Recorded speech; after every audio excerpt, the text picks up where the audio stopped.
Just one thing I noticed while reading some of your articles was two pieces of legislation that I think it's important for people to know about, because they seem pretty bad in regards to what the state can do to asylum seekers, and that's the Eurodac and the Dublin 2. Could you just discuss them for a few minutes and the implications on asylum seekers? These are two instruments, if you like, that are hugely problematic for anybody seeking asylum. Eurodac, for those of you who don't know, sorry if you do know, is it's actually a fingerprint database system. So any individual who enters into the European Union, as soon as they apply for asylum, or as soon as they're picked up by the police and indicate that they want to claim asylum, are fingerprinted, and those fingerprints are put into this European database. If they then subsequently move to another European Union member state and claim asylum, their fingerprints will again be taken and checked against the database. And if the fingerprints that have been taken earlier are found, they can be returned to that first country of entry under what's known as the Dublin Convention, or Dublin 2, which is the second version of that. Which doesn't sound too bad. You know, the idea is you should ask for asylum in the safe first country into which you arrive.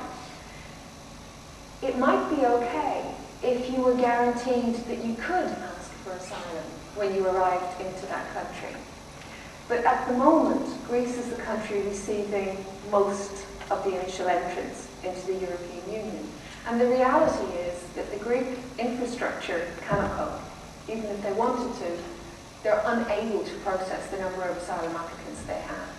Furthermore, if you are coming from certain countries, you have close to zero chance of actually being recognized as a refugee.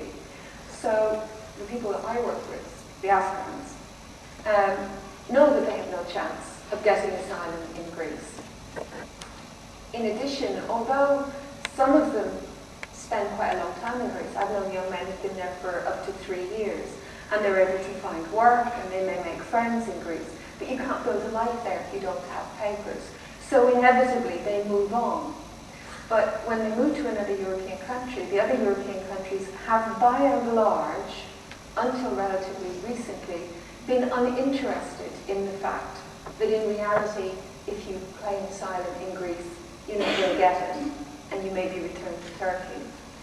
So the whole European system, which is based on these two instruments, Eurodac and Dublin 2, which assumes that every European Union member state has the same standards, that every European Union member state allows people to claim asylum, that you have broadly the same chance of being recognised as a refugee in every European state.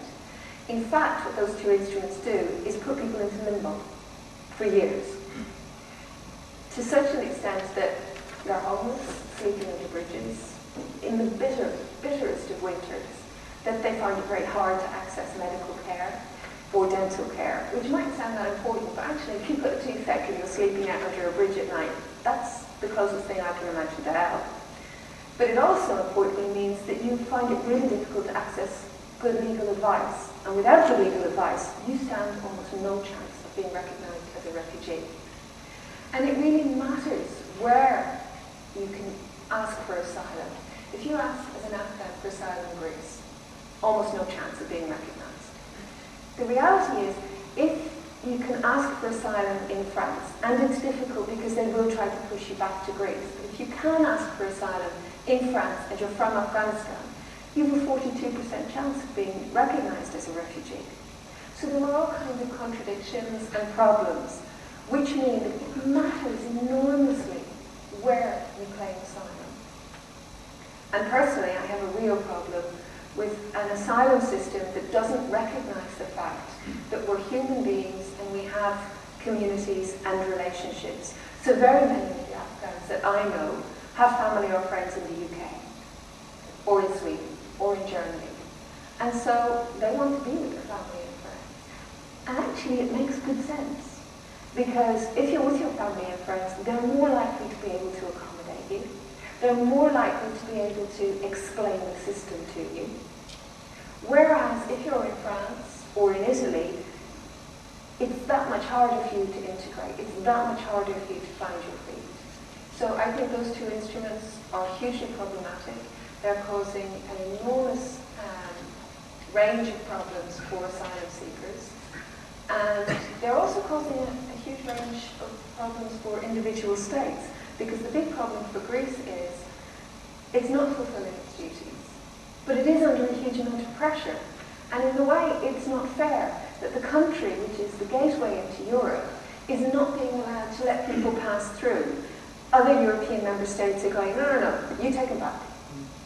So it is very hard for Greece, especially in the current economic climate, to cope with all of this.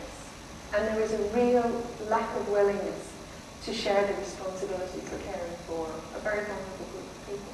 Sorry, I went on very long.